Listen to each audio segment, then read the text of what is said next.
Morning, everyone. I'd like to call this meeting to order. Welcome to the April 22nd, 2026 Community Services and Education Subcommittee meeting.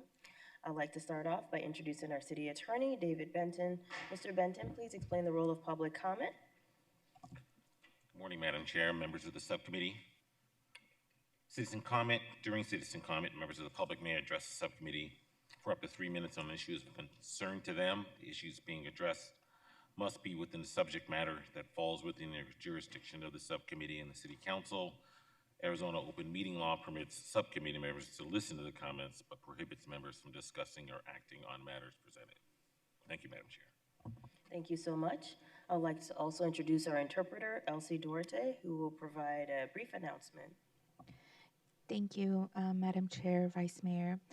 As stated, my name is Elsie Duarte, and I will be providing Spanish interpretation during today's Community Services and Education Subcommittee. I will now take a moment to address our Spanish-speaking audience. Buenos días, mi nombre es Elsie Duarte. Estaré brindándole interpretación a nuestra audiencia de habla hispana durante esta sesión del Subcomité de Servicios Comunitarios y Educación. Para escuchar la reunión en español presencialmente, les invitamos a que pase por unos audífonos ubicados a la entrada de la sala de cámaras. Las personas registradas para hacer un comentario público sepan que podrán hablar libremente sin interrupciones durante el tiempo disponible. Sus comentarios serán interpretados al momento que usted termine de hablar. Gracias. Thank you, Madam Chair. Thank you so much. We will begin with item number 1, which is the approval of the CSE minutes from the February 25th, 2026 subcommittee. Do I have a motion? I move to approve. Second. All in favor? Aye. Aye. Aye. Motion passes. Next up, we have items 2 through 4 on our consent. Item 2 is the approval of the Head Start program, Birth to 5 program to purchase capital equipment. Item 3 is a request to procure services and amend existing contracts to implement the Neighborhood Services Department grant-funded infrastructure and enhancement program. And item number 4 is the request to apply for accept, disperse funds, and if awarded, enter into any necessary programs to implement the Neighborhood Services Department grant-funded housing rehabilitation programs. Are there any questions or? Yes, Madam Chair. Just have a few questions on both item 3 and item 4, if I may. Yes, you may. We'll give Human Services and Neighborhood Services an opportunity to come to the dais. Thank you. I appreciate that. You want to start off with Yeah. Director? So let me backtrack and start over. Okay, on item 3, I see that, you also partner with, Pardon me, sorry, apologies, Vice Mayor. Can we have NSD come up? Spencer, actually, items 3 and 4 are Neighborhood Services Department, but in case there's any, you might as well stay, just in case. Jacqueline. I might have said that wrong. I meant 3 and 4 in case I said 2. No, you didn't say it wrong. We just assumed, we brought the wrong person up, Councilman Hernandez. Okay, Apologies. it's okay. I'm like, hey, look, we're starting. It's fine. Okay, thank you so much. So my first question on item number 3, I see that you partner with nonprofit organizations to make improvements to infrastructure. What outreach does the city conduct to ensure that residents in historically under-resourced neighborhoods are aware of the grant program? Good morning, Madam Chair and members of the subcommittee. Councilwoman Hernandez, that's a great question. And using our community development block grants, we have a long history of partnering with nonprofits to provide grants, to provide services, and to improve facilities. Historically, we have issued a request for proposals type process to afford those grant opportunities. We have a community development review committee that was engaged in that process. Over the last 8 years, the process has changed, and part of that is we are very limited in the amount of public service funds that the city receives, and most of those funds at this point are partnered with the Office of Homeless Solutions and the Human Services Department to put out grants to specifically address issues related to homelessness. So for those services, those are directly RFP'd with a specific intent in mind and a very specific focus, with a scope. We do occasionally have funding where we are able to partner with nonprofits to improve public facilities. Generally, that process is less formal, and it involves working with our city council and our partner departments when a unique, acute need is recognized for a facility. Okay, and so I'm assuming that in that like more different process, right? There's criteria that's built into that. Okay. I mean, as far as how we're working on that, and I totally understand, right, the limitations on the funding that we do get, is there a way that maybe we can, like, how can we get the information out to more of our, like, community leaders or neighborhood leaders that they can, like, spread within that community to make them aware that, hey, this grant is coming, or this is the process that it goes through? I just really want to make sure that, like, we as a city are trying to get the information into the communities where it historically just hasn't been in. Kind of trying to meet them where they're at, right? Madam Chair, Councilwoman, absolutely. I think that's a great idea and something we'd love to work with you on over this next year to look at what opportunities there may be for the limited funding and how that process may work. Because to your point, I think that largely at this point, these processes are geared towards nonprofits that are a little more savvy and have worked with the city in the past. And I think if there are opportunities to look at it a different way and get into some communities where we may not be as well represented with these funds, that would be a win for everyone. Okay, thank you. And just to follow up on that, Spencer, would an opportunity like this be, like, let's say if one of us has an event in our community, like where y'all can go speak to like grants that are available, like would that be an opportunity that we can maybe explore?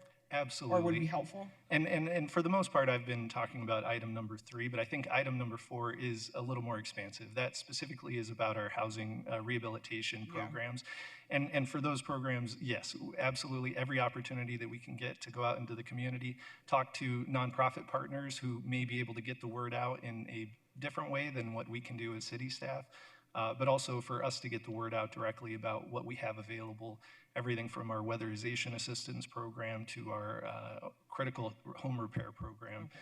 Those are things that we directly partner with residents to provide.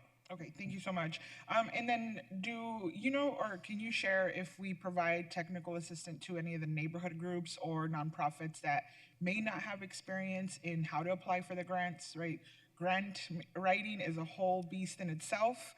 I wouldn't want to tackle that. So like what support do we have, or is there support for some of these groups to help them get started in that process? Councilwoman, absolutely. And to your point, I know we have a presentation later on in this subcommittee meeting where we'll talk about our process for applying for grants using our annual action plan process. And you're right, it's a whole different art. It's a technical skill that if you haven't done it before, you can't just jump into it. Yeah, I agree.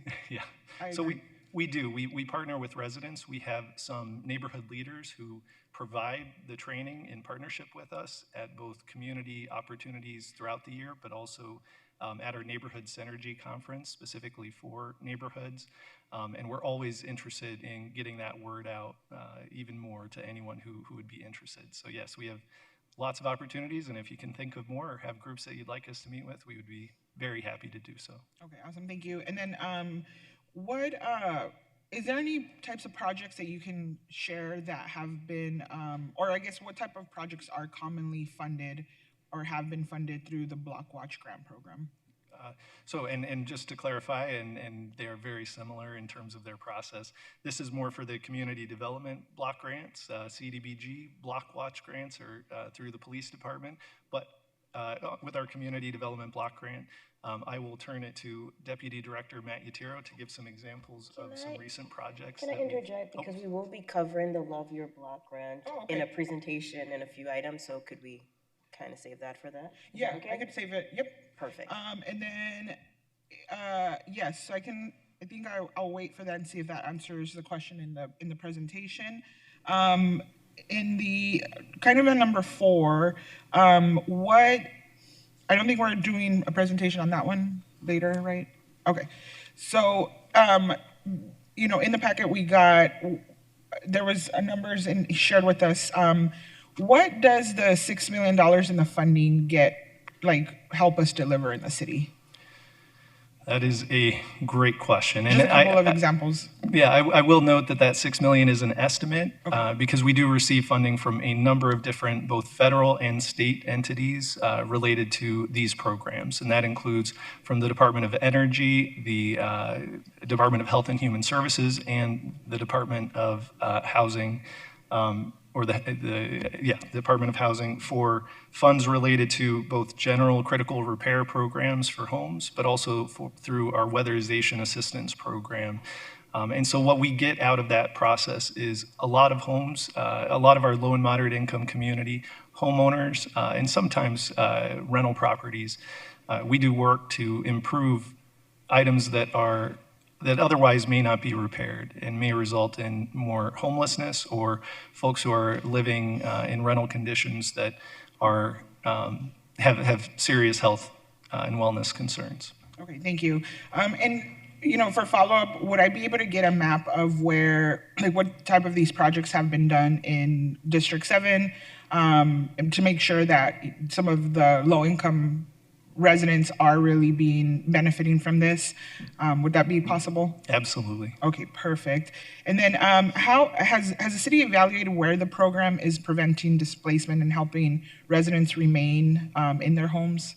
Councilwoman, I can't say that we've had any reporting directly about that, but everywhere that we do provide these services, we feel that that is occurring. So I think as we develop that map and we can provide that to you, both for your district, but also for all of the council districts and a citywide map, I think it'll be evident where we're working, which is typically in our low and moderate area income, areas of the city. Okay, thank you so much. I just really appreciate all this information. Like, this is a very important investment into the communities in my district. I think all of us feel that these are really important investments. Both the Block Watch and the Block Watch and Community Development Grant, those really are providing opportunities for the communities to make changes in their neighborhood and really help shape what that vision is for their neighborhood through different channels. I know that we have neighbors that tap into that to make safety changes, right? To take really ownership of the solutions of what they're seeing in their direct neighborhoods. And I'm also aware that, these investments often miss communities like mine because people don't have language access or don't even know where to start the process. They might not know that the city has these programs where we can really help them. So just recognizing all of that. So I just want to make sure that I always continue to ask questions around the equity piece and how, I can also, me and my team, be better about making sure we can get the information or guide our residents to where that information exists so that they can really tap into those resources. So thank you so much for answering the question, and I think I'll wait for a couple other questions after we get through the other presentation. Thank you, Madam Chair. Thank you so much. Any other questions before we move forward? All right. So these items were on for consent, so. I move to approve. Second. All in favor? Aye. Aye. Thank you. For info only, we had items 5 through 8. Are there any questions from my colleagues regarding items 5 through 8? Yes, Madam Chair. I have just 2 questions on item 5 and 7 and 8. You can't have 2 questions on 3 items. Sorry, 2 questions on 5, 2 questions on 7, and then a couple comments on 8. All right, thank you. Sorry. Okay. So I see Jacqueline is here for you. Go ahead. Okay, perfect. Thank you. Thank you so much, Madam Chair, for. And Vice Mayor Yanitz is making it up for the public health, the naloxone question. And then I just want to note also there's a public comment for item 8. Which yes, I did see that. Thank you. Okay, thank you so much. On number 5, just clarifying questions. It looks like no child incidents were reported in January, but 1 report was made to DCS on a family. What policies do we have in place that would help try to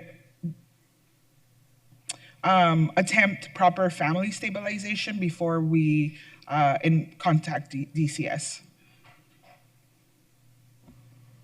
Madam Chair, Councilwoman Hernandez, thank you for the question. We are considered mandatory reporters to the Department of Child Safety. And we do have policies and procedures in place in how to work with families to prevent incidents. That includes training for parents along with our staff in how to work with children in a beneficial way to them.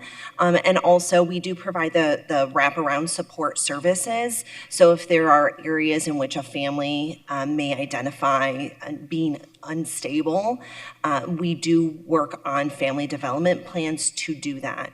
Now, our reporting in to DCS may be a result of a number of different things, and that could be observations within the classroom or with our staff with the child, and such as bruising that's not explained, whatnot. And so there is oftentimes conversations with the family, but each scenario is really reviewed for those specific circumstances, and if it meets what we need to do as a mandatory reporter, then we need to move forward with that. Okay. To ensure the child's safety. No, thank you so much for just sharing that. I'm not sure if everyone in the public knew that we are mandated, or your department is a mandated reporting piece of the system. Is there any additional information on this specific situation that can be shared, or? Councilwoman Hernandez, I can share that information with your office after the meeting. Okay, perfect. Thank you so much. Those are my only two questions on 5. On number 7, first question, are all of our kits nasal only that we distribute? Good morning, Vice Mayor, members of the subcommittee. Yes, Councilwoman Hernandez, all of our kits include intranasal naloxone only. Okay, thank you. And from a public health perspective, what investments would you recommend the city make to ensure that overdose prevention services grow? Yeah, naloxone, Vice Mayor, members of the subcommittee, naloxone continues to be our first layer of defense, so to speak, to help people who use drugs in the community. Although we are seeing more and more emerging substances that aren't opioids, meaning that naloxone does not help reverse those implications, it is still being encouraged to be used and widely grow and spread into the community, as we know that there is growing use of intentional or unintentional mix of substances, so naloxone continues to be. So if we continue to grow our naloxone program in spaces, I'll note this quarter we were able to expand into 5 additional locations, which shows internally our naloxone program continuing to grow into additional city facilities, and if we can continue to grow as well into other locations in the community, that can be helpful. Okay, thank you so much. And just really thank you for your work and, your entire team's work around this, and just the advocacy that you will continue to do on that. I also want to make sure that I thank you for attending our community budget town hall, where we kind of did some fun activities there with the residents. And I think through that, just wanted to share that a lot of our District 7 residents that attended that meeting and participated in an activity all really wanted to see more investments into the Office of Public Health. Me and my team feel the same, so hopefully we can find more ways to support the work that you are all doing on the ground. So thank you so much. Thank you, Councilwoman. Okay, and then on number 8, just have a couple comments. Vice Mayor? Thank you. Do you mind if I let the member of the public speak first? Absolutely. All right, any other questions from the dais? All right, we do have a speaker, Stephanie De Leon.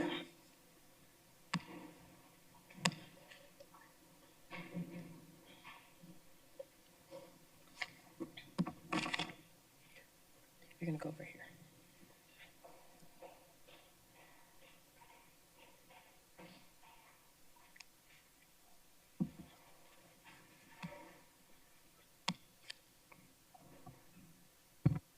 Good morning. My name is Stephanie DeLeon, and I stand here as a mental health advocate. Since my time in the organization, the Miss America opportunity, I have advocated for depression and suicide prevention for the past decade of my life. My cousin, Kuya Justin, was 16 years old when he died by suicide, and coming from a traditional Filipino-American family, we weren't told of his cause of death until I was his age 4 years later. And since my beginnings of my advocacy, I've talked to over 20,000 individuals in public settings and in private to stand up for the cause that is mental health stigma. Arizona is ranked 14th in the nation for suicide rate, with suicide being the second leading cause of death for those ages 10 to 34. So I am incredibly grateful for the City of Phoenix for implementing May as Mental Health Awareness Month as of last year, including all of the city programming that they've already done. And I encourage the continuation this season as kids now are in dire need of starting that conversation and knowing resources are available. So thank you for your time today, and I'm very appreciative. Thank you for taking the time to speak with us, and thank you for your advocacy work. I just wanted to mention, Ms. DeLeon reached out yesterday about trying to ensure that the City of Phoenix recognize Mental Health Month, and I was pleased to tell her we're already on it. We're on, and I invited her to come speak some comments. So thank you to our department for ensuring that we are keeping up with the important issues in our community. We know that 1 in 5 adults suffer from some type of mental health, and less than 50% of those individuals actually get the help they need. So hopefully the awareness and the work that we do help to break that negative stigma. Councilwoman Hernandez, I know you had a comment. Yeah, thank you. I mean, first of all, thank you so much. You know, I just want to thank you for your comments. I actually didn't know that Arizona ranked 14th in those rates, and that's pretty shocking. So well, just really taken aback by that. I have lost friends to that as well, coming out of high school. So I know how that impacts family and loved ones when someone goes through that. So just thank you for being so vulnerable and sharing your experience and just advocating for this topic. Thank you, Councilwoman. Thank you. And yeah, I also want to just say that I'm very happy to see that the City of Phoenix celebrates and honors and recognizes mental health awareness. And I know on May 6th, we will be wearing green in highlight of that. I do hope that in addition to that, we will take into consideration how we can support folks with mental health issues in practice, because it really takes more than awareness. More than half of our unhoused population in Phoenix suffer from some kind of mental health disorder. And when we limit their access to life-saving care and food, we only make that worse. I would love to see us look at ways where we can allocate more funding to really care for those who are struggling with mental health across our cities, in our parks, and in our homes. I am really grateful we are honoring this month and look forward to figuring out how we can support our most vulnerable with the life-saving mental health care they need. I know from personal experience how important it is to combat that stigma. I personally am active in therapy because of so many different experiences that I have went through in my life. And so I always encourage everyone to look to the tools that will help them just navigate through the difficulties of life. So just excited to continue this work to really break that stigma and make sure that we as a city are investing into the measures that really will help our folks. Thank you so much, Madam Chair. Thank you, Councilwoman. Thank you for sharing your truth.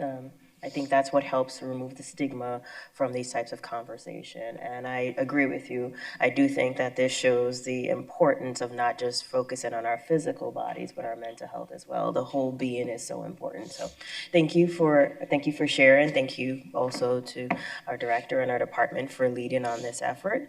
So if there is nothing else, we will move on to our first item, which is item number 9. It provides an overview of this City of Phoenix's Human Services Department, our Workforce Development Division, and the services provided under that banner.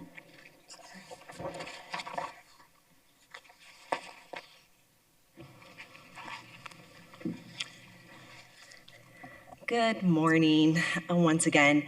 I am here today alongside my Workforce Development Division Deputy Director, Giovanna Parkhouse, and we will be sharing an overview of our workforce services for job seekers with barriers to employment and how we collaborate across the city to drive economic mobility for our residents. Today, we will provide a program overview, services and eligibility, employment barrier information, outreach and partnerships, our fiscal year 2024-2025 program performance, as well as service delivery enhancements. The Workforce Innovation and Opportunity Act, WIOA, was signed into law in 2014. This federal legislation provides the framework to strengthen our public workforce system.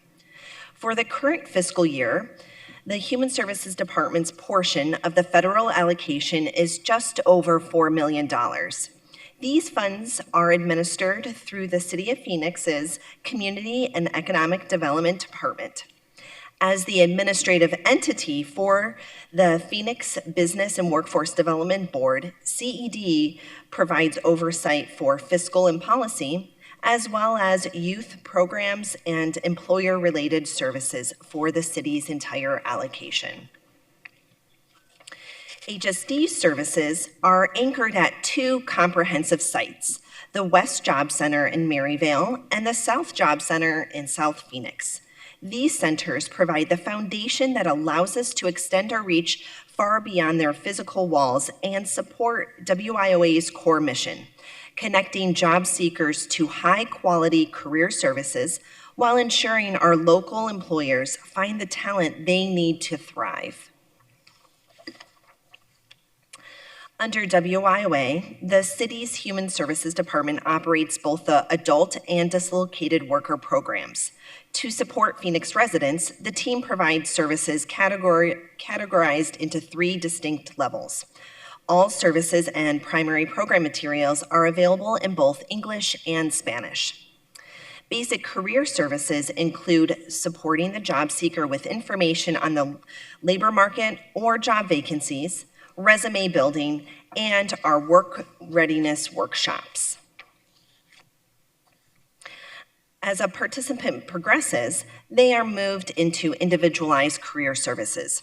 The staff work with the client for comprehensive career planning and may leverage funding, if available, to help support with occupational skills trainings or support services to remove physical barriers to training or employment, such as the cost of tools or transportation.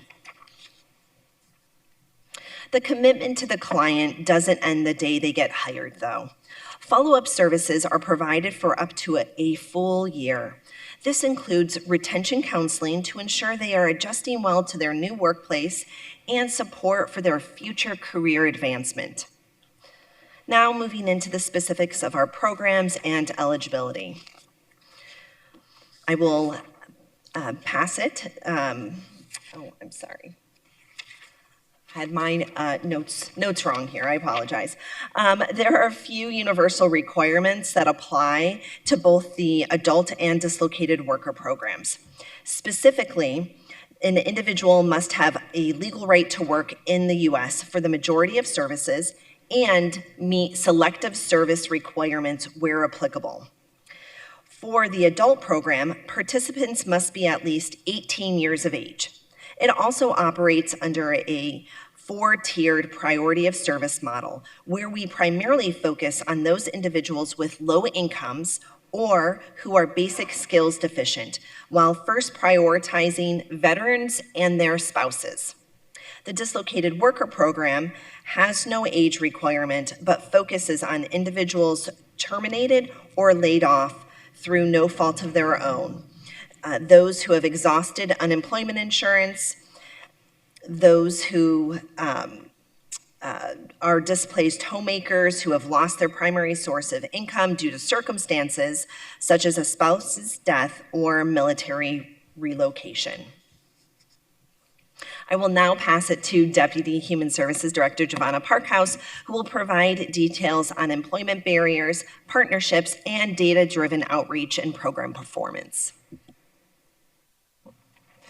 Thank you, Jacqueline, Madam Chair, and members of the subcommittee. On this slide, you will see employment barriers for our adult program. Program participants often face multiple concurrent barriers. You will notice that 72% of our participants have low incomes, and over half are experiencing long-term unemployment. Additional barriers include single parenthood, English language learners, justice involvement, people experiencing homelessness, and individuals with disabilities. For our dislocated workers, long-term unemployment and low income remain the most significant barriers to re-entry into the workforce. We utilize data to bring the workforce system to those who have barriers to employment. The map on the screen is one example of a barrier, unemployment rates, and the locations in which it's concentrated, ranging from dark red for high concentrations to light red for low concentrations. To effectively support those most in need in our communities, we use census data and zip code mapping to identify areas with barriers such as high rates of unemployment, justice involvement, low household income, and other barriers. We then use that data to conduct targeted outreach and build partnerships with organizations already rooted in those neighborhoods to ensure they are aware of our resources and how we can assist their participants. While we work with a wide network of partners, a primary example of our data-driven outreach is our collaboration with Nourish Phoenix. Located in District 7, this partner provides vulnerable populations with emergency assistance, such as food and clothing, alongside educational programming, and is situated within a zip code that the census data identifies as having a poverty rate double that of the entire Phoenix metropolitan area. To address this need effectively, we established a consistent on-site presence, where our staff conducted workshops and provided direct program enrollment information. We even integrated our outreach into their core operations by placing informational flyers directly into food boxes. In District 3, our partnership with CBI's North Mountain Healing Center recognizes that individuals often face complex barriers like homelessness or behavioral health recovery.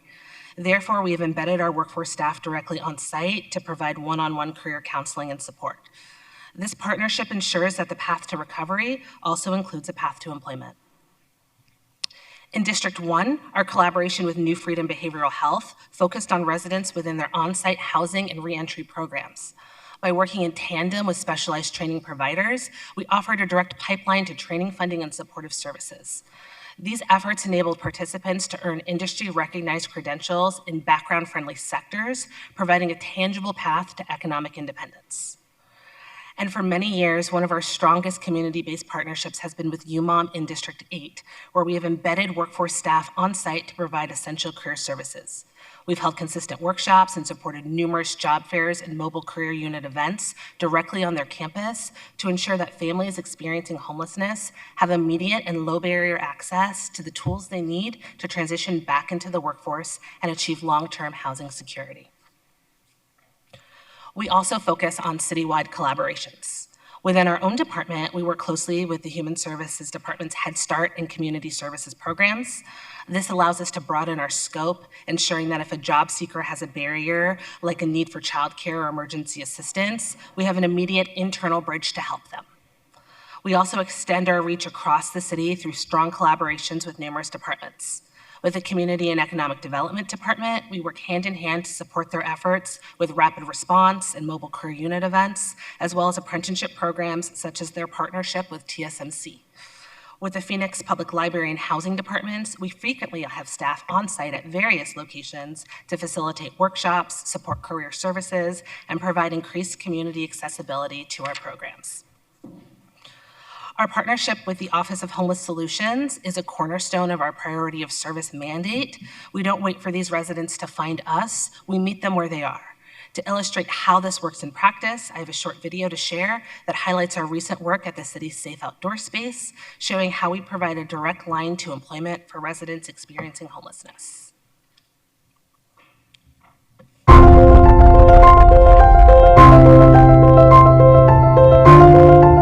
This week was a really exciting week. We had what was called a job fair prep and job fair week. We've helped with transportation, resume assistance. We're trying to make sure that all of the population here is ready and being successful for the job fair. A lot of planning and preparation has gone into this, and it's great to hear that a lot of success has been able to go into this. We are a satellite location at the SOS. We can assist them with enrolling into the Adult and Dislocated Worker Program. We really would like to get them involved in our workshops, and so we have me coming back here once or twice a month to provide interviewing skills. They complete an interview upon entry into the safe outdoor space with a case manager, and those case managers make the appropriate job referrals to workforce development programs such as Arizona AtWorks with the City of Phoenix. We have a lot of employers and a lot of customers that were excited to be able to come in and be able to have great success. We had some amazing donations from the Salvation Army, and they provided us with work clothing and interviewing clothing, and so we were able to provide all of our clients with a interviewing outfit. As far as resume assistance, job placement, employment searches, transportation, and clothing, then I would definitely go with Arizona AtWorks.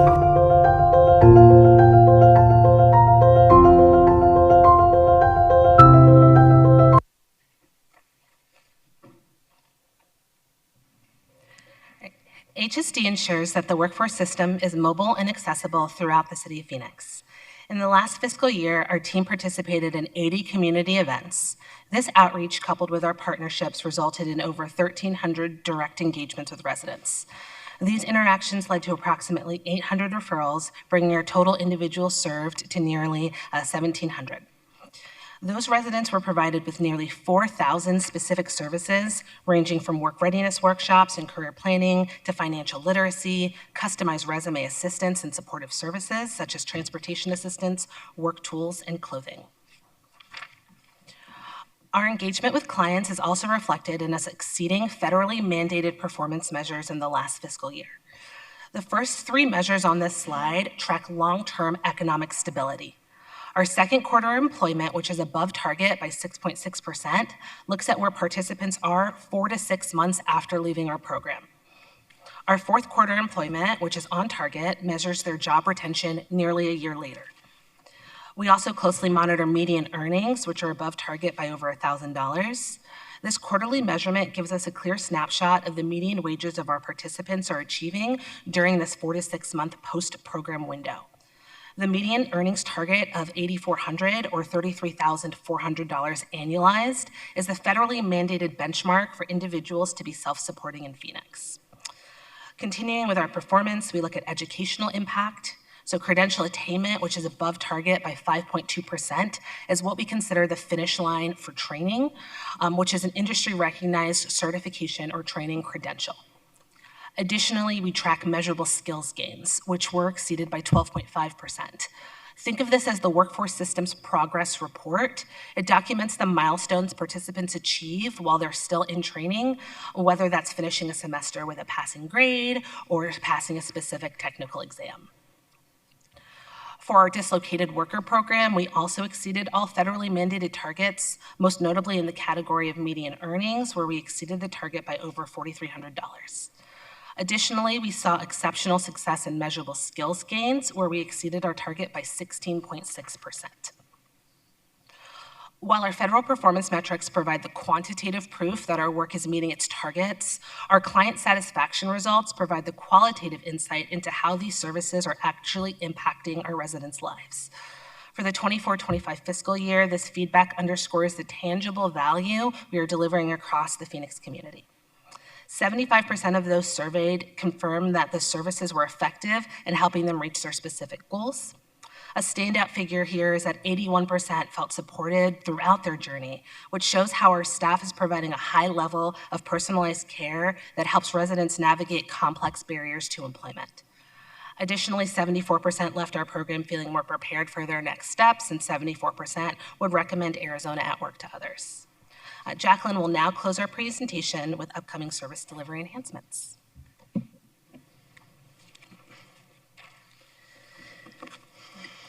As we look toward building on our current success, we always have those we serve at the center. Our frontline workforce staff have spent this year being trained on the Federal Reserve's Benefits Cliff tool. This technology is designed to help both the career advisor and the participant visualize and plan for when a small increase in earned income could lead to a disproportionate loss of public assistance, like SNAP or TANF. By addressing this uncertainty through individualized coaching, we remove a significant barrier to long-term employment and career advancement. We are also deepening our collaboration across the city's programs and services. This includes a staff realignment strategy to better integrate workforce services directly within HSD's family service centers and housing department sites. Finally, while our client satisfaction results were strong, we are committed to continuous improvement. We are utilizing participant feedback to enhance the entire client journey, ensuring every resident feels engaged fully and supported from their first interaction through their post-program follow-up. We are here to ensure that for Phoenix residents, especially those with barriers, that employment or a better job doesn't just mean a higher wage, it means a more secure future. Employers can partner with the Community and Economic Development Department through their business services team by posting vacancies on the state azjobconnection.gov job board and recruiting via hiring events, job fairs, or the city's mobile career unit. Job seekers can stay informed about job opportunities by using azjobconnection.gov. This state-operated platform hosts thousands of local job postings and provides information on eligible training providers. The site also shares details on hiring events and workshops across the state, which can be searched by 4 local areas: the City of Phoenix, Maricopa County, and Pima and Pinal counties. Upcoming events for the remainder of this month include both in-person and virtual workshops. Featured sessions are Career Exploration on April 27th at the South Job Center, Resume Skills on April 28th at Ocotillo Library, and Interview Skills on April 30th, also at the Ocotillo Library. Monthly workshop flyers are created by the Human Services Department and distributed via a listserv that includes local partners, state agencies, and various city departments. All events and workshops are listed on the azjobconnection.gov website as well. For more information, you can visit the HSD website as well as contact or visit one of our job centers, either our West Job Center or our South Job Center. We also offer over-the-phone and virtual services provided in both English and Spanish. And our staff has the flexibility to meet residents where they are at, such as housing sites, public libraries, or other areas of convenience to meet the client's need. Additionally, I would like to share that as part of Helping Phoenix Families campaign, we are currently hosting an outfit opportunity, so a clothing drive, which will benefit our job seekers, especially those located at the safe outdoor space. Residents are able to drop off gently used professional clothing at any one of our 10 city designated sites now through May 22nd. This concludes the presentation, Madam Chair and subcommittee members. Are there any questions? Thank you for the presentation. I think to me, this gets to the heart of economic mobility in our city, where we talk about workforce development, not just for those who may have who have some barriers. To me, this is not just about jobs. We're talking about stability, we're talking about dignity, and we're talking about long-term opportunities for our residents. I really appreciate the program being intentional with individuals who face barriers to employment. I particularly enjoyed the sneak peek behind the scenes at the the workforce training opportunity that was held at the Safe Outdoor Space. I think you should be grateful and commended for the work that you guys did. I mean, to have a nearly 70% success rate for those that applied to get an on-the-spot job offer, those are life-changing opportunities that would not happen but for intentionality. So I just wanted to say publicly kudos for that. Continue the job well done. I specifically like slide number 11 because it shows that we are trying to reach individuals based on where the data tells them they are residing. So the intentionality of that is important to me. I do have one question. Sorry, I should say, I also enjoyed slides number 16 and 17 because it shows that we are not only we are exceeding the federal guidelines as a city in our performance. The median quarterly earnings, I do think that is a step in the right direction. We continue to hear that affordability is one of the concerns in our community.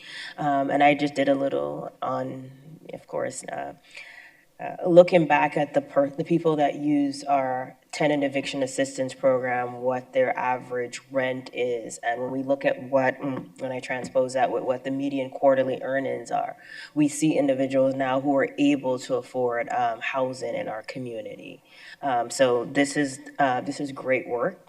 It's not just for us as a community, but I think about all of the individuals that we were able to help. I think we should be very proud that we have been able to help more than 1,700 individuals. And this is how change happens. And I don't think this is one of the opportunities that gets highlighted quite a bit. And I added it to the agenda because I wanted individuals to, one, be informed of the services that we provide, but also to be informed of the successes that we are seeing. We are able to do, I think the city does a number of things well, including this program. So I really just wanted to say kudos and to thank you for a job well done, the comprehensive nature of these services. I love the fact that we're not just talking about job placement. That is one part of it. But the true solution requires us to look at them, and I really appreciated the fact that they get a 1 year of supportive services in that arena. So it's encouraging to see that their performance outcomes, like I said, are exceeding the federal benchmarks, and again, that tells us this model is working. The only thing I would want to add is there any more things that we can do? We continue to talk about Phoenix as a city of tomorrow. And I want to make sure that we are including all individuals in the workforce development for those opportunities. So like sectors like healthcare, construction, technology, those skilled trades, I would love to see us continue to be more intentional in that opportunity. And I hope that we've identified, I love that you put out the QR code for job employers that may be seeking further partnership, because I think that's how we create more training pipelines to connect for their hiring needs. At the end of the day, this is about making sure that every resident, regardless of their starting point, has a fair shot at success. So thank you for a job well done, and I will open up and see if my colleagues have any questions. Councilman Hernandez. Thank you so much, Madam Chair, and I echo so much of what you said, just the intentionality, especially, and just the presentation and how you come back and share information. Also, just thank you for everything you're doing around this programming. And I cannot highlight enough how important it is to include the clothing piece, right? There is such a barrier to so many folks that really do need support to find a job. And so us, just the focus that is incorporated into the programming. So love that we're having the clothing drive. I will have to go through my closet and see what I can support with. Usually there's such a need in this area. When I was in high school, I did the DECA program. And so I've been, over the years, have contributed some of my clothing to those high school students that are also in need of business clothing. So we'll definitely now know that I have another option to land some business clothing for some of our residents. So I will go through my closet and see what I can contribute. But that piece is I cannot tell you how important that is of a barrier for folks. During different education and workforce programming, that is always a thing that is brought up, that they really do need more help in the clothing piece so that folks can be interview ready to really land them. And I agree, those are the things that we can support with.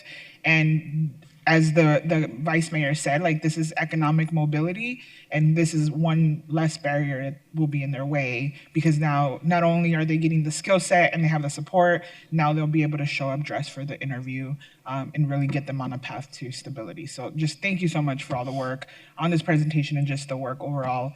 And I'll come back with some pieces that I can send over. Thank you. Anyone else? Oh, sorry, go ahead, Councilman O'Brien. Thank you so much. Thank you for the presentation. I really do appreciate it. I would love to delve a little deeper into the data in District 1, if you wouldn't mind providing that in the future. That would be helpful. On the engagement, slide 15, you have 1,300 engagements. Are those all individual and separate engagements? Thank you for that question, Madam Chair, members of the subcommittee. Yes, so we count engagements in a variety of different ways. So for example, when staff are at the library, if there's an individual on a Phoenix Works computer working on their resume, staff might go to them and say, hi, my name is Giovanna, I work for Arizona at Work. I see you're working on your resume. I'm not sure if you've heard about our program, and then give them program materials or a business card. Then they'll go back and track that. But also as they are out at community events, and they say, hey, we had 20 people come by, stop by our table, pick up a flyer, we engage with them. So those are the things that we count as engagements. Wonderful. So separate from the 1,700 individuals who are actually in the program. That is correct. 1,700 are the number of people who were enrolled in our program in the last performance period. Wonderful. And do we have an idea of the age breakdown of the folks who are particularly in the adult program? Yes, so they on average are in their late 30s, early 40s, but we can get you specific demographic information at a later date. Okay, that would be very helpful. And then there is seemingly a marked difference between the credential attainment between our adult program and our dislocated worker program. Do you have any ideas about what causes that difference? Yes, I do. So dislocated workers are primarily individuals who had a previous engagement to the workforce. So we see a lot of, let's say, contract workers who are in the IT sector. That contract might end, therefore they are out of employment, so they would count as a dislocated worker because they were terminated. So they come to our program and they say, hey, I've got a little bit of time between my contracts or between whenever the next contract I might receive. And they may want to use that time to upskill, to get a certain certification like a PMP. What we do find is because they have previous work history, that sometimes an employment opportunity comes in before they have to sit for the credential. And that is one of the pain points in our program, where ultimately we're here to support employment, but the employment then outweighs that individual's need at that time to finish getting that certification. And so that is why we often see a disparity when it comes to our dislocated worker credential attainment. And are we looking at any ways to maybe modify or adjust the program so that we can help them to finish that upskilling? Because it would be, I think, so helpful in their future. Never mind, it helps our numbers look better, but I'm looking for a twofer here. Yes, so we are actively providing increased outreach when it comes to our program participants. So oftentimes when somebody finds employment, our staff are still gonna reach out and say, hey, I actually found this other job. I understand you are now making, $75,000, but if you completed that certification, here's a job that requires it, that might pay you $80,000. And so continuing that engagement with individuals in that way is one of the strategies that we're hoping entices that person to continue and sit for that final certification exam. Okay, sounds like the exam might be a little bit of a barrier. Once you have a job, it's hard to do that. And then I loved the part, your numbers are great, so that's very exciting. And also echo what my colleagues were saying in the positive realm. I was also really excited to hear about the further departmental integration, because I love it when we're breaking down the silos and working across departments. You talked a little bit about working with community and economic development, and as I go out and visit the businesses that are already established in my district, the workforce still seems to be a need for everyone. So if there's further ways for you to integrate more with community and economic development so that more of our business leaders know about this opportunity, and maybe provide input on what kinds of upskilling we need or job attainment or education attainment, that would be awesome. Kudos for the work you're doing, and I just encourage you to keep moving forward in that integration. Thank you so much. Thank you, Chair. Thank you, Councilwoman. And no other further questions. Again, thank you for the presentation, and we will move on to item number 10, which is our Phoenix Public Library's Max Collection sharing service.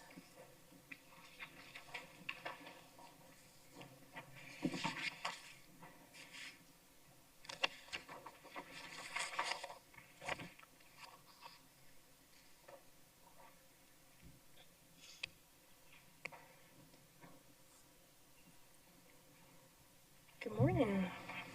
Good morning, Madam Chair and members of the subcommittee. We are Phoenix Public Library, and we're here to present on our MAX Library Access Sharing Service. I'm here with Library Deputy Director Carl Kendall. I'm going to hand the presentation over to him to talk a little bit about this great new service that we're providing Phoenix Public Library cardholders. Carl, take it away. Good morning, Vice Mayor Hodge Washington, members of the subcommittee. I'm here this morning to tell you about an exciting new program that Phoenix Public Library is participating in called the Maximum Library Access Program, or MAX for short. So what exactly is MAX? Launched in 2022 and run by the Maricopa County Library District, MAX is a book sharing service for customers of participating library systems in Maricopa County.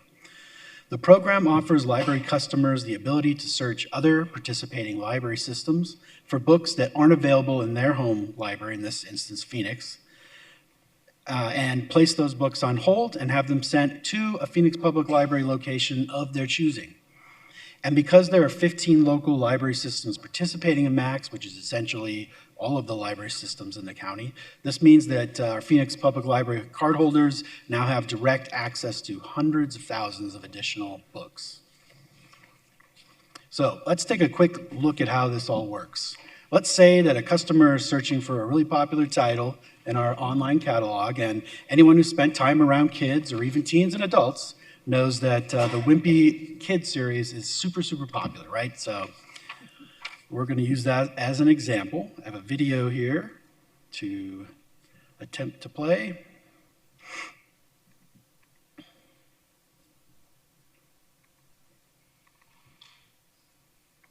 We need to be bailed out.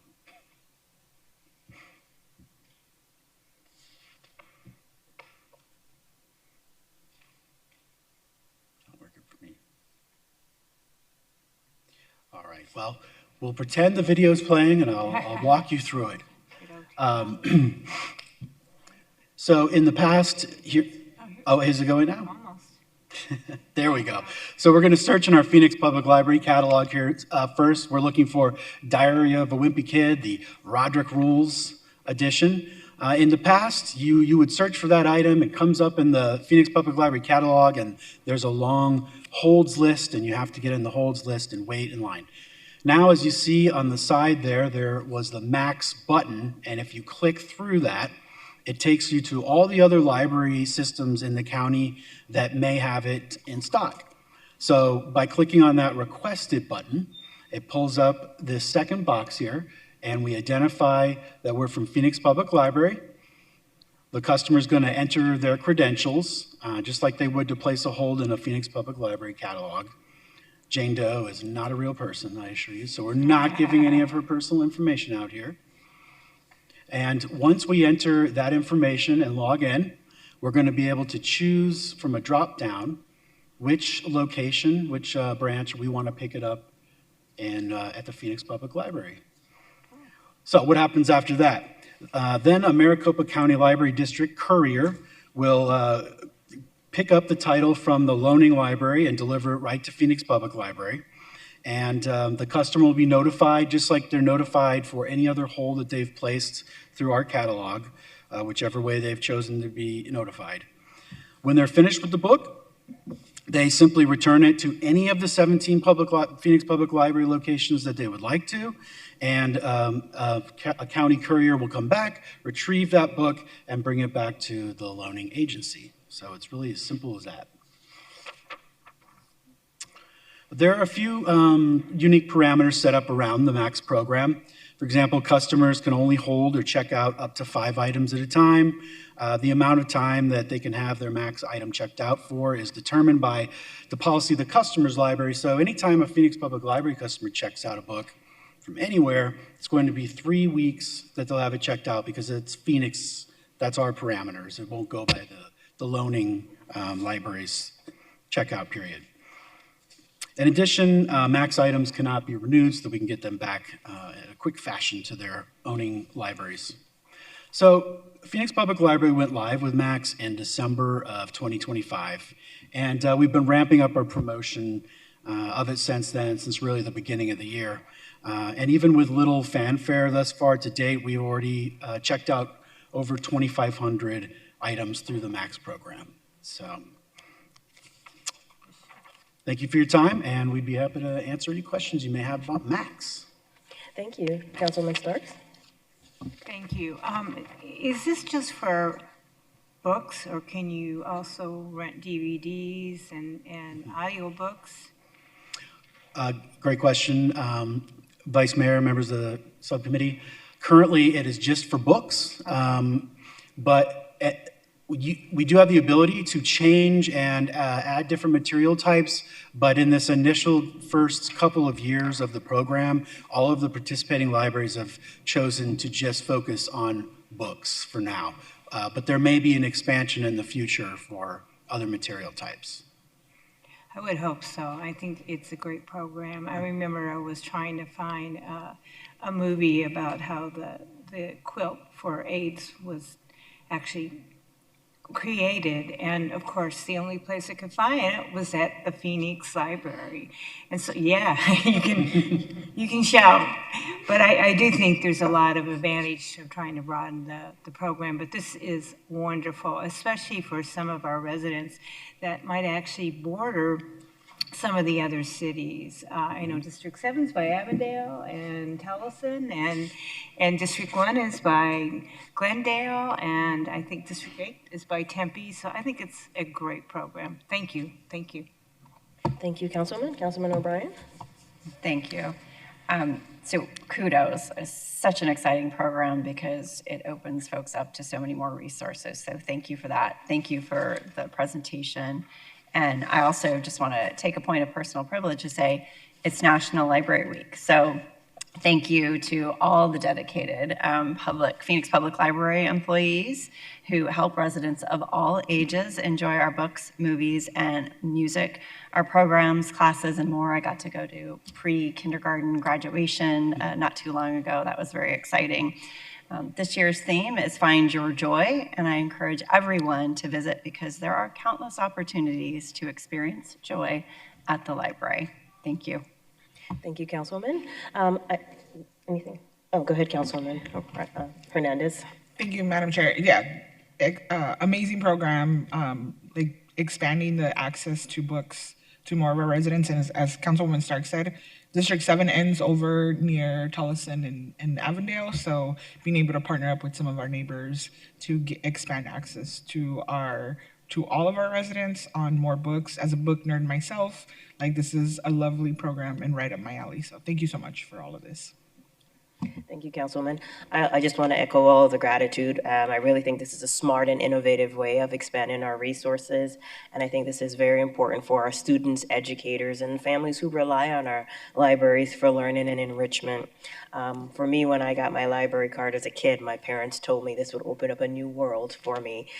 So I will borrow and actually make it more cornier by saying now we are opening a new galaxy for students by providing the Max library. So in times of where we see in some communities they are restricting access to books and books ban, we are moving in the opposite direction. We are fostering more learning, more enrichment, more challenging. I mean, books are windows into so many things that you otherwise may not have the opportunity to see, and it gives kids and adults the power of imagination in a different way. So thank you for all that you're doing, and I'm excited to put my library card to even more use. So thank you again for this. If there are no other questions or comments, we will move on to our item number 11, which is our library 2026 summer reading program. The libraries are on full stage today. Yes, thank you, Madam Chair, members of the subcommittee. We're back for our next presentation. So we are going to talk about our summer reading program. We do this annually. So we're just about ready to kick this off next week on May 1st. This year, the theme is Unearth a Story, and we have dinosaurs galore throughout the reading program. So once again, Deputy Director of the Library, Carl Kendall, is going to talk a little bit about the program. And then at the end of the presentation, I'll talk about how we can engage council offices in a special way to help promote this great resource to our residents. Thank you, Erin. Vice Mayor Hodge Washington, fellow council members. Now we're going to talk about something even cooler. Proud to talk about the seminal library program, Summer Reading, which has been going strong for more than 50 years in Phoenix. Stopping the summer slide, that's what summer reading's really all about. We want to keep kids reading at least 20 minutes a day when school's out. The risk that students can lose the equivalent of 2 to 4 months of learning in summer, particularly in reading and math. They start the next school year behind, and the effects can be cumulative. And our students are struggling. On average, only 30% of third graders in Phoenix public schools are proficient readers, and in some schools, less than 20% can read on grade level. This year's game is structured around the recommendation that school-age kids read at least 20 minutes a day. Each minute of reading equals 1 point, and 1,000 points is the ultimate goal, so that's a lot of reading. The game is open to all ages, and we especially encourage caregivers to sign up with their kids to set a good example. The program is available in both English and Spanish. We have some great incentives this year. Every child who registers will get a free reading timer. And we love to give away free books to keep. So for youth from birth to 17, they can earn 3 books to keep during the program. In addition to our registration incentives, we also have incentives for all that reach the 500 and 750 point markers. In addition to the free book each reader receives when they reach 1,000 points, we have additional grand prize drawings at 1,000 points. We give away 1 per branch to each age group. This year, the youngest kids can compete for a Squishmallow, which are very popular. Older kids for a dinosaur Lego kit. Teens can win a digital camera, which are suddenly like really cool again. My teen daughter wanted an old school digital camera. And adults can win a 4-pack tickets to a Diamondbacks game. Not buy one, get one, but actual free passes to the game. Our goal is to keep kids reading, engaged, having fun. When it's 115 degrees outside, the library is one of the few free educational and air-conditioned outings for families, which is why our door count is typically up about 15% in those summer months. We have tons of free programs, everything from arts and crafts to African dance troupes, magic shows, mariachi, raptors, reptiles, a little bit of everything. We realize that many of our families can't afford exciting vacations or expensive summer camps, so it's really important to offer these free enrichment opportunities that expand background knowledge, build vocabulary, encourage scientific thinking, and create cultural awareness. And our summer is incredibly busy, and we couldn't manage to do it without our teen volunteers. We recruit and train about 200 teens every summer to help with our programs, shelve books, hand out summer reading prizes, register kids, all sorts of stuff. For most of them, it's their first work experience, and we take that responsibility very seriously. Teens apply through the city's volunteer portal. The application process opens every year on April 1st and fills quickly. As of today, a number of the libraries have actually already filled all of their teen volunteer slots. We encourage families to check the City of Phoenix volunteer portal found on phoenix.gov regularly for ongoing recruitments. So that's it. Make sure to sign up again on May 1st. There's the website, maricopacountyreads.org. And I'm going to turn it over to Erin to share some more info. So Carl did talk a little bit about signing up for the program and earning points. So you earn points in the program, 1 point for every minute read. There are other ways that you can also earn points. So there are places where you can look and find secret codes to put into the program, and you'll get extra points. When you attend a library program, you'll get a secret code, and you can put those in for extra points. We also have community experiences. So research has shown that children that are learning to read do much better with their comprehension if they have an understanding of more things out in the world. So we want to encourage families to go out into their communities this summer and bring their kids for different types of experiences. Not all of them can be things that you have to pay for. You can take a child to a splash pad, and you might see a secret code there for the library program, encouraging them not only to go to the splash pad, but also to participate in the summer reading program. You'll get extra points for that. So those experiences are special. Another way that you can earn extra points are through challenges. So we have hundreds of challenges in the program where you can participate in the challenge by reading the books in a list. You'll get your points for reading, but you also get an extra bonus number of points when you complete that challenge. And so we are super excited to invite council members to create their own challenge this summer. You can create a District 1, District 7, District 3, District 8 challenge. Encourage your community members to participate in the program and complete your challenge to earn extra points. So that's one way that council districts can be engaged in the program and help to promote that with their communities as well. And so we are working directly with your offices to provide information on how to get that done. And I know sometimes it's fun to have a little healthy competition, so we can, at the end of the summer, determine which council office had the most participants in their challenge as well. So we're super excited to get this going. This year, the summer reading program runs from May 1st when you can register. You can start earning points on June 1st, and July 15th is the end of the program this summer because many kids in the county do go back to school right around that time. So that's about it. We're happy to answer any questions about the program this year and provide any information that you need. Thank you so much. I think the competition's already brewing on the dais. I heard a challenge down there from I D7. think I heard this. I was about to kick it off. It sounds like the gauntlet was thrown down. So. Can I just Councilman start, and then Councilman O'Brien? Yes, I'm very competitive, as we all know. I think this is such a great program, and I know it started like in the 2010s after my kids were grown, but I got to tell you, you still have the libraries open in the summer, and my kids used to spend a lot of time there, especially when they were in high school. And so I really think this is a great program.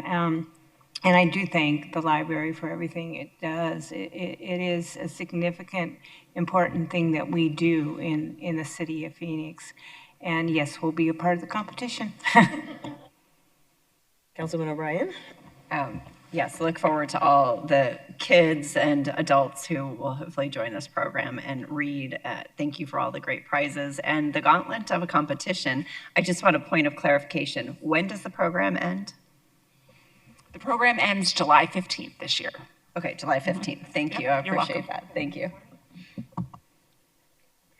Well, I see you've definitely started some competition on the dais, and we will do our part to spread it with our colleagues on the arena of the council, but this is exciting. This is one way it's a fun way to ensure that our kids are learning all year round and we don't have the summer slip. So thank you for all that you do. I really think that the interactive gamified approach engages not just the youths, but also the adults as well. So I'm looking forward to District 8 bringing home the title. But thank you so much for the opportunity. Thank you for the presentation. We will now move on to item 12, which is the Love Your Block Grant Program update. Love Your Block grants. It's now in our 10th year of supporting neighborhood-led revitalization projects. Thank you, Director Self. Good morning, and thank you for welcoming me back to the table. Today is April 22nd, which is Earth Day and Admin Professionals Day, and I want to give a little shout out to the Neighborhood Services Admin Professionals Day. That being said, when we were creating this presentation, we were so excited we tried to move it up an entire month. So I apologize for having March 25th on there. But we are very excited to talk a little bit about our Love Your Block program. And I know Gina's here. She'd probably groan if I said this, but I can make things far more complicated than they need to be. But let me take just a moment, because we did talk about a couple of things earlier. We talked about community development block grants, a brief comment about block watch grants. This is Love Your Block, an entirely third thing that has the word block in it, because we're confusing. So this one is really exciting because this grant program allows us to provide small grants specifically to neighborhoods so that they can do small projects to improve or celebrate their neighborhoods. Joining me at the table, I have Yvette Roeder, our Deputy Director who oversees this program, and I'll kick it over to her to share it a little bit more.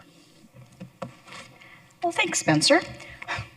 Good morning, everybody. Good morning, Madam Chair and members of the subcommittee. Thank you again for this opportunity to talk about the Love Your Block Grants program. Again, this is a program that's been managed by the Neighborhood Services Department for 10 years now. I would say more than 10 years now. And like Spencer said, it is a grant funding opportunity for neighborhoods to implement small-scale neighborhood projects.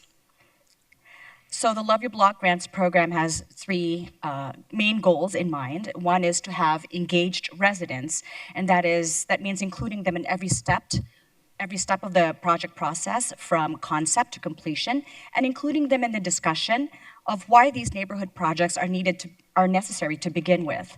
So this is an opportunity for neighborhood residents to be part of the project and to express their concerns, and consider Love Your Block program as a way to help and find a solution. Another main goal is to empower communities to lead their own solutions by providing access to resources and connecting them to networks, to the right networks, and demonstrating the power of collaboration to help find solutions. And the third main goal is to fund projects that show neighborhood pride, that show the spirit of collaboration, that demonstrate the strength of relationships among neighbors that usually result in long-term solutions and improvements. So just to give you a little bit of history about our Love Your Block Grants program, it was launched in Phoenix in 2015, 2016. That was when Phoenix was selected as one of US 7 cities to receive a $30,000 Cities of Service grant.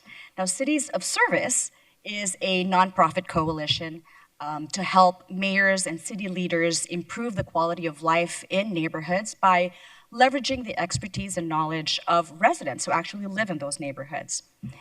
The program is and has always been supported by the Bloomberg Center and Johns Hopkins University. Actually, just a week ago, these two entities invited our NSD staff to be a part of a panel to talk about how Phoenix has maintained this program even after the initial grant has been expended. So this is how it all started. Let me give you a recap of how the first 4 years and what was accomplished during those first 4 years of this grant program. So with the initial $30,000 grant, NSD was able to award 32 mini grants of $1,000 each to some of the neighborhood groups and some nonprofits within 4 years. And then with all those projects funded, they were able to mobilize more than 3,000 volunteers who in turn completed 38 projects. Now let me just give you let me just share a few more details about these projects because they're pretty impressive.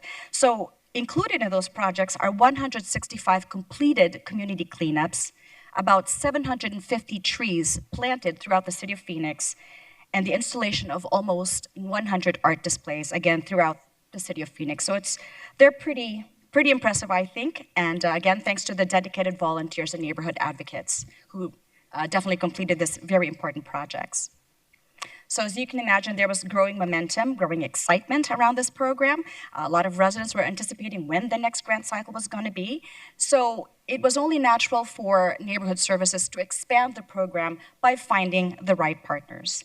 And finding the right partners, we certainly did, thanks to our Public Works Department and our Water Services Department. They've been Staunch supporters of this program, each of these departments contribute $20,000 every year to continue funding these neighborhood projects. And I believe, or we believe, that their contributions have certainly helped strengthen the neighborhood's trust with the city and certainly sustained more effective and more meaningful engagement with the community. So with this, because of this increased investment in communities, again, thanks to our Public Works departments and our Water Services department, Neighborhood Services has been allowed to increase the grant award amounts to up to $5,000 each. So since 2021, we've completed 30 community design projects, all funded and completed. And I would say that most of these projects have a safety and beautification theme. But more importantly, what we've observed is that these projects have fostered leadership in the community and have actually identified potential, let's just say, next generation leaders of our neighborhood groups. So now I'd like to share with you some recent photos of recently completed neighborhood projects, starting with our Village Meadows neighborhood in District 1. They constructed little free libraries. I think they constructed 2 or 3 of them, situated strategically in different parts of the neighborhood. They've filled those libraries with all kinds of books, free to readers of all ages. And I want to think, too, that these free libraries have helped promote the membership of the Village Meadows Book Club.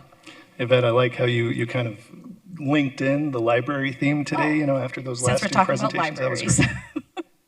Of course. And then this one, we have the Village Center Neighborhood Collective. Actually, their boundaries are actually located within District 3 and District 6, so you'll find some familiar faces in these photos. What they did was they worked with a mural, an artist, to create a mural with a water conservation theme, and they also found some really skilled volunteers to help build a seed library for the public. And then in District 7, we have the Homedale Neighborhood Group. They used their grant funding to create sign toppers, and these sign toppers featured their logo. I mean, this is to show neighborhood pride and, again, boost the identity of this neighborhood, promote the neighborhood, the identity of this neighborhood. And then finally, since it is Earth Day, so happy Earth Day to everybody, Perry Park Neighborhood in District 8. What they did was they created a pollinator garden, thanks to the guidance and support of our Water Services department. What they did is they used drought-resilient plants that still attract, those common pollinators such as bees and butterflies and hummingbirds. So a really great garden that you can now see within the Perry Park neighborhood. I would like to give a shout out to our neighborhood services staff, Ashley Henderson. She's been the go-to person, the main contact person for all these neighborhood groups, and she's really helped them through, procuring all kinds of materials, making sure that they're hitting all their deadlines as well. So thank you very much, Ashley Henderson, for all your work with the neighborhood groups. Now, as you all know, NSD manages and administers the Love Your Block Grants program, but another thing that we do too is that we turn ideas into action. So as you all know, you're familiar with your neighborhood specialists, and they play an important role in this program because what they do is they guide groups through project concept development. As they talk to neighborhood residents, a lot of them have wonderful, great ideas, but sometimes they're so huge. And what the neighborhood specialists do is they bring focus to these projects, making sure that these projects are actually doable and can be completed within the allotted time and within budget.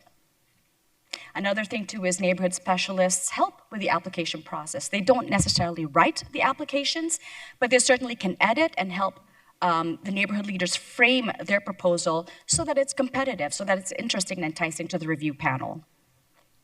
Our neighborhood specialists are very well connected in the community, so if need be, they can absolutely recruit more volunteers to help complete the project. And finally, our neighborhood specialists can connect neighborhood groups to city services and city programs so that they could enhance their proposed neighborhood project. Now, unfortunately, the 2025-2026 grant cycle is coming to a close, but the good news is the 2026-2027 grant cycle is about to open. So starting Monday, the application window opens. That's from April 27th through May 26, 2026. To be eligible, neighborhood groups must be registered with Neighborhood Services Neighborhood Link prior to April 27.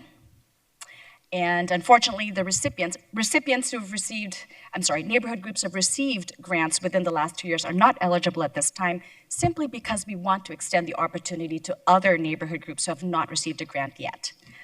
And then finally, like we said, there are 8 grants available, 1 per each district. They're up to $5,000 each. For those neighborhood groups who are interested, they can go to or visit phoenix.gov/nsd/loveyourblock. And if that's too long to remember, they can just go to phoenix.gov/loveyourblock. And thank you very much. Back to you, Spencer. Thank you, Yvette. I do just want to give one more shout out to Ashley Henderson, our volunteer coordinator, who also came to us through as an AmeriCorps Vista through the Cities of Service program.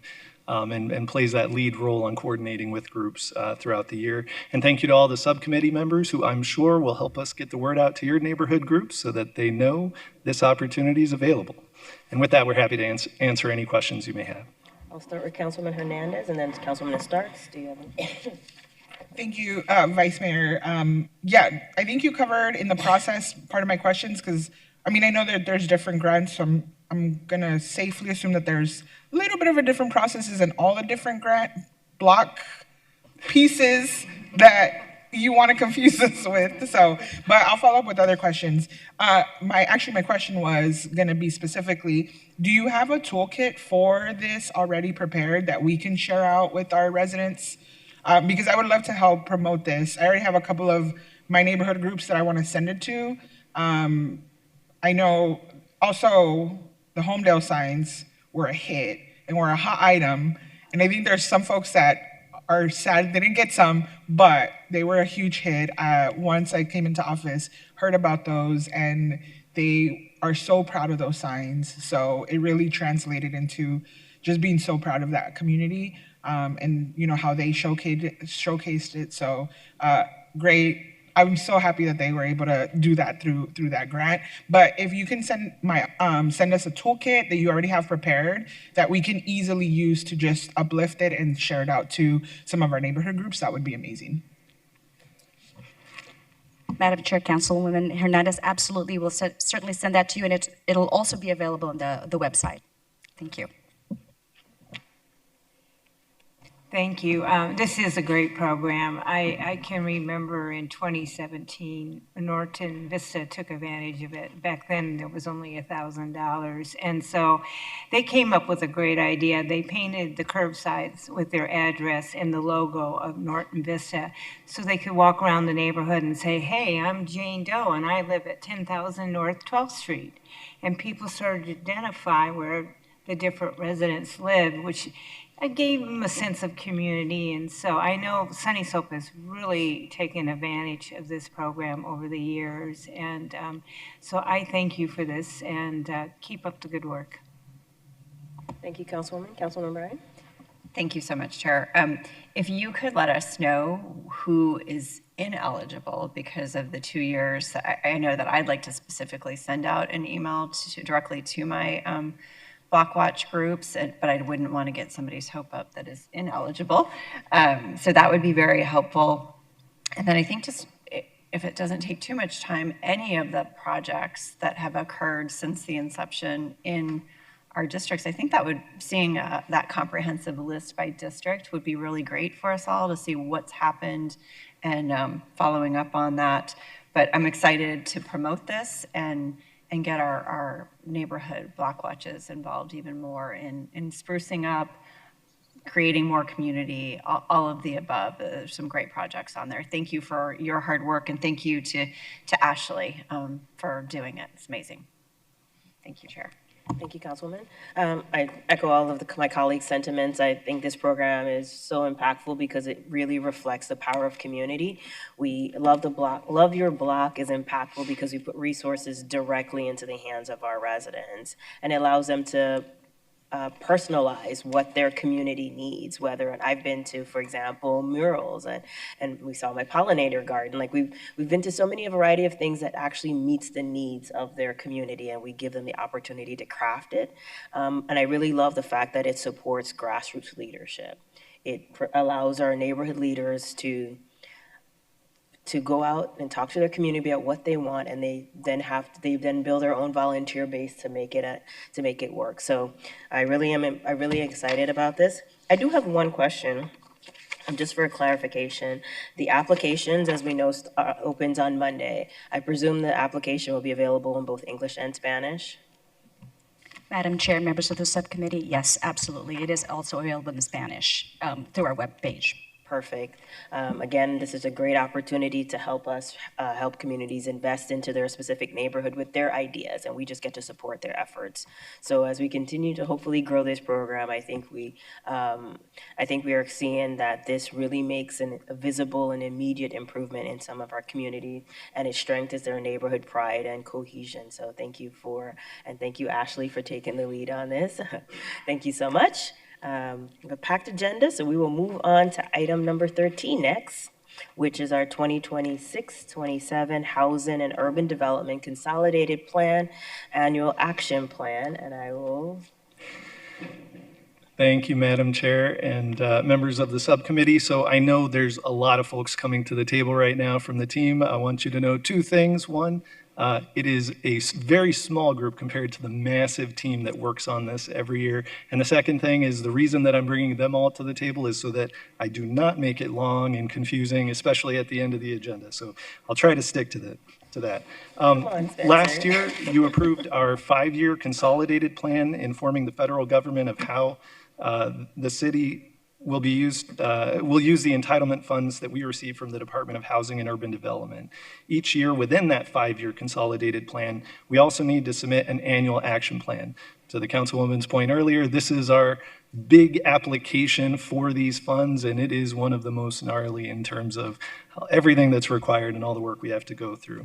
We kicked off the process for next year's annual action plan this last October right here in this subcommittee, and today we're here to provide an update and the results of our planning process.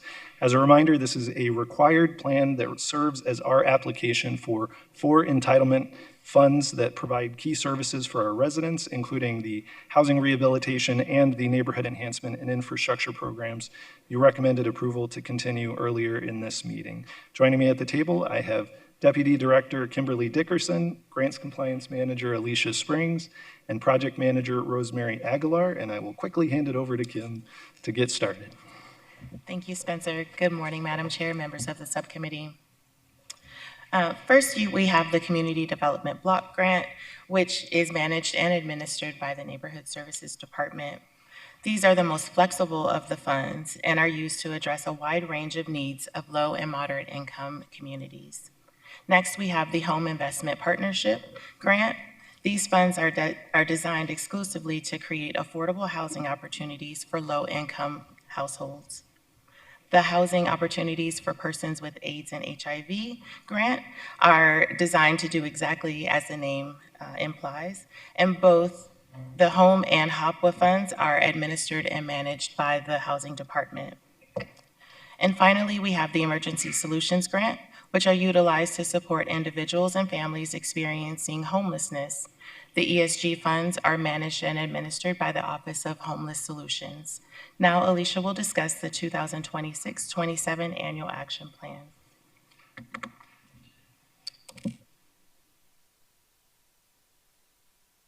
Good morning, Madam Chair and members of the subcommittee. Our 5-year strategic plan, or consolidated plan, is carried out through annual action plans. The annual action plan is a 1-year breakdown of the goals and priorities implemented in the consolidated plan. So each year, the city goes through a planning process to identify which of the priorities included in the consolidated plan will be an area of focus for the next program year. Through this process, the annual action plan then outlines the strategies and approximate funding amounts tied to specific activities that will support the overall priorities identified in the consolidated plan. The diagram pictured shows the cycle of the annual action plan, and the goals and priorities are ranked based on a combination of community input as well as council input. The 6 goal priorities shown are generally categorized in the following areas. So affordable housing covers single and multifamily rehabilitation programs. Public services primarily cover services that promote and support homelessness. Public improvements and public facilities support neighborhood infrastructure improvements such as parks, community centers, and streetlights. Economic development covers assistance to small businesses, and slum and blight cover demolition and clearance activities. Now I'll pass it to Rosemary to describe the community engagement process. Good morning, Madam Chair and members of the subcommittee.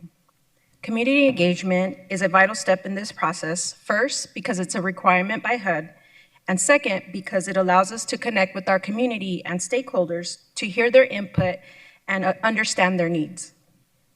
Outreach of the annual action plan began back in October and was conducted through a survey that was accessible on the Your City, Your Voice webpage on the Neighborhood Services website. The survey was also promoted through the Neighborhood Services newsletter, through various city departments, collaborations, as well as social media and other advertisements in various publications, both in English and Spanish. A public comment period for the draft annual action plan was also open for community feedback and comments from March 16th through April 15th.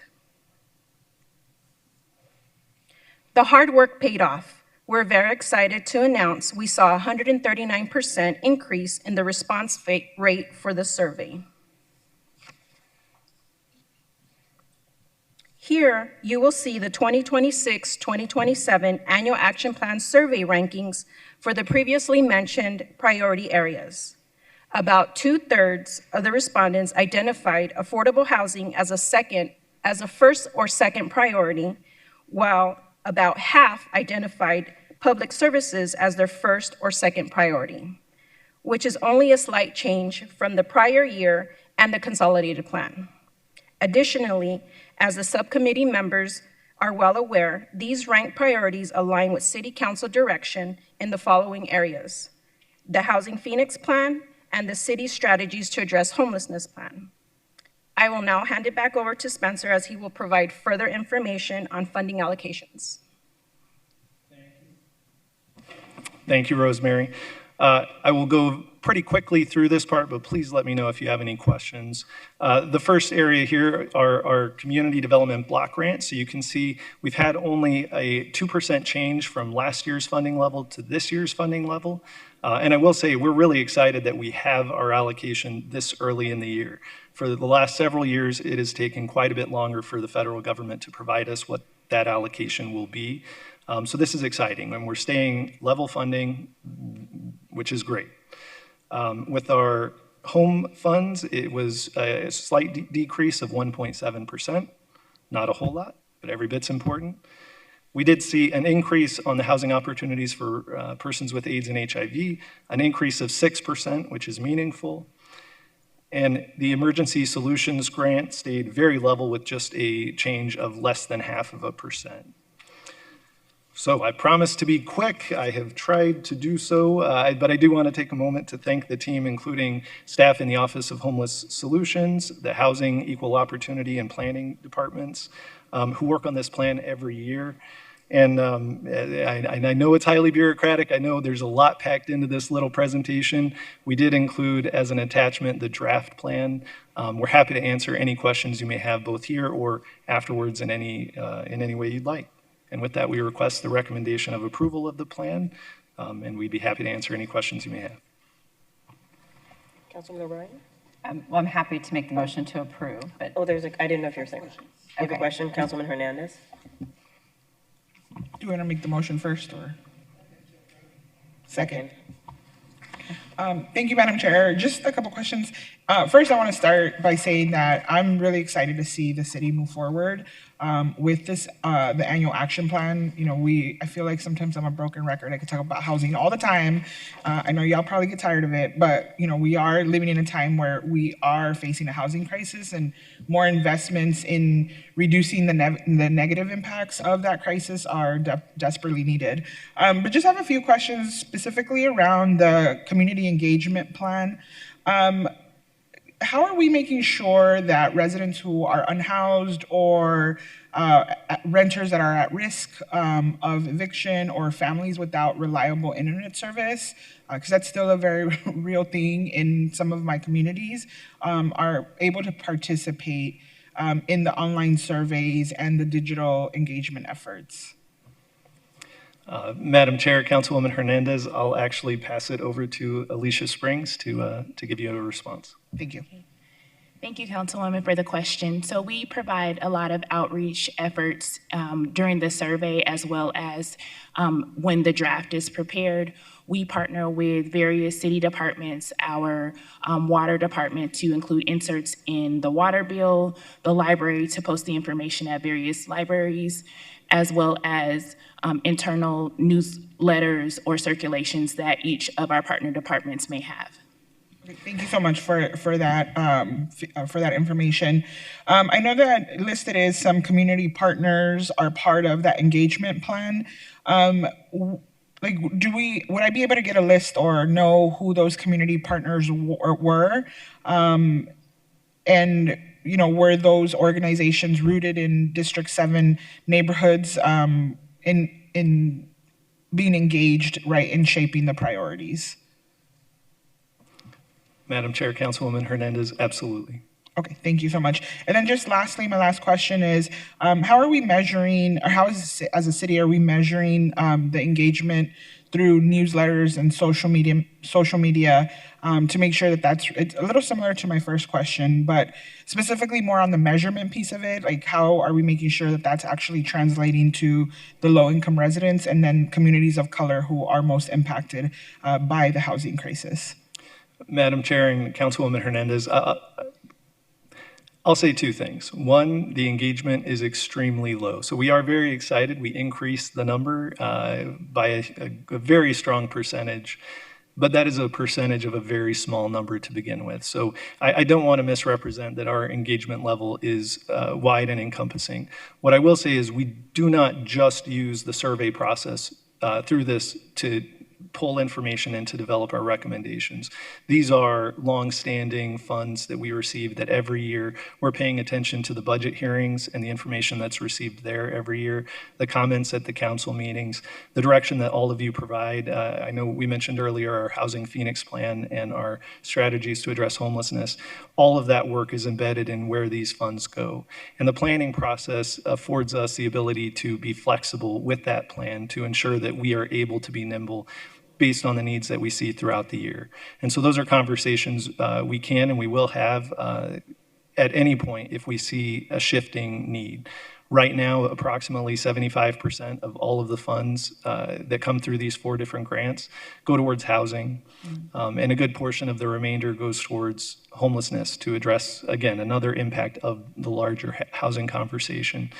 So these are very flexible. The input, it's a challenge when we're looking at something so bureaucratic, and it's difficult to have that conversation with folks and for them to feel like it's a meaningful process. But that's why we leverage so many other partners and so many other processes to make sure that the plan itself is meaningful.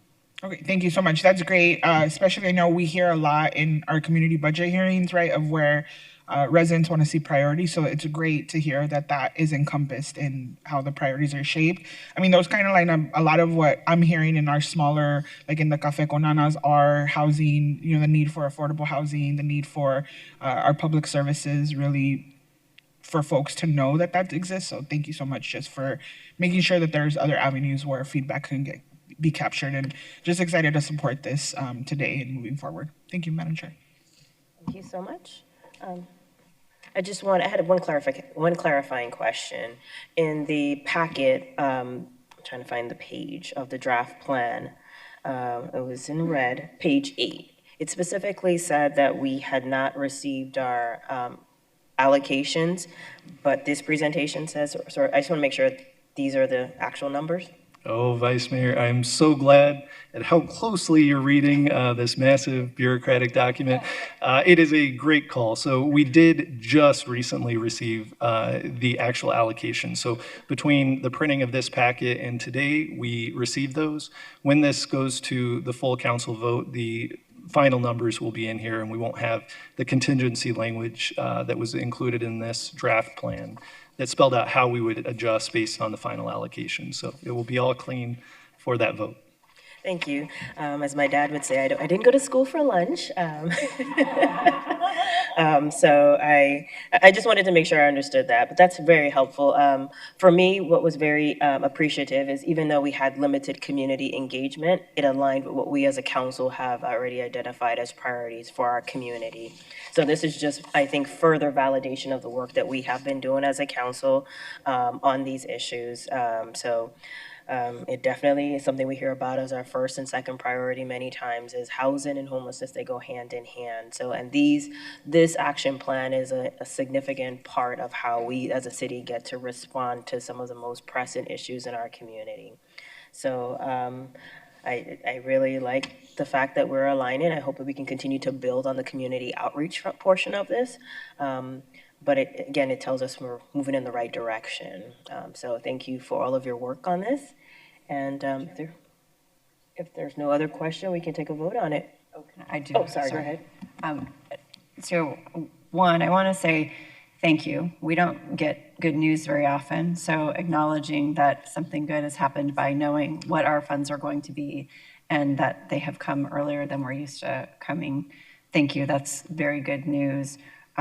And additionally, thank you for the hard work in coordinating an application that goes across 3 different departments and very complex departments, given what you all are doing and what the other folks are doing. So I appreciate that. I'd love to have a little bit more of a discussion about what was in the red box. I realize we have the numbers, but some of the breakdowns on what we spend, where. So if you could follow up with me, that would be great. And then to the survey, kudos on increasing the number 139%. Thank you for acknowledging that we were starting in a rather small place to start with. Have you all talked about using the cities, and I can't remember what our software is that can actually push stuff out and make sure we're hearing from each district and a diverse group of people, but using that survey in order to get this information out? Huh? Is it Zen City? Yeah. Sorry. Thank you, Vice Mayor. I appreciate that. Yes, Zen City. See, I appreciate phone a friend.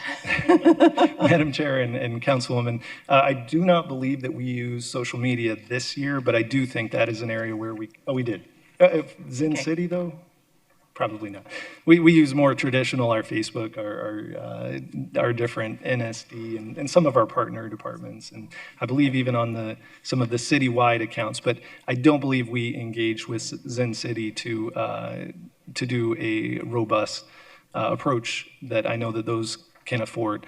And I think that would be a really great opportunity for us to look at where we're getting the information and where we're not getting information to specifically target areas where we may be missing that. Right, and I don't pretend to be an expert on Zen City, but I do think it could potentially be helpful. So if we could use that and really up our game and reaching out to our community members, that would be incredible. So thank you for all your hard work, and thank you for considering my suggestion.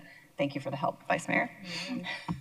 All right, we have a motion to approve the 2026-27 annual action plan. All in favor?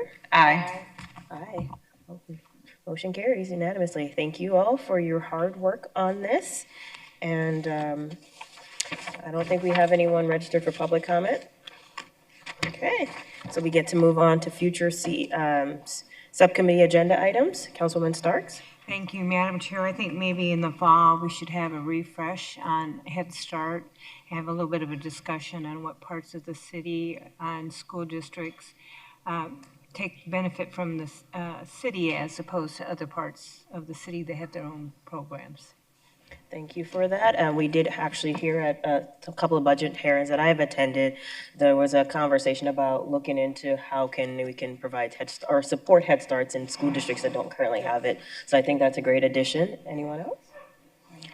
The other thing I would ask for as a potential agenda item is, as we've been discussing potential increase to our solid waste, we've been hearing more about Project Assist. I think it might be helpful for us to provide an update for council and the community about what Project Assist and how that works. Thank you, Madam Chair, members of the subcommittee. We'd be happy to cover both of those items. Thank you so much. If there is nothing else, we are adjourned.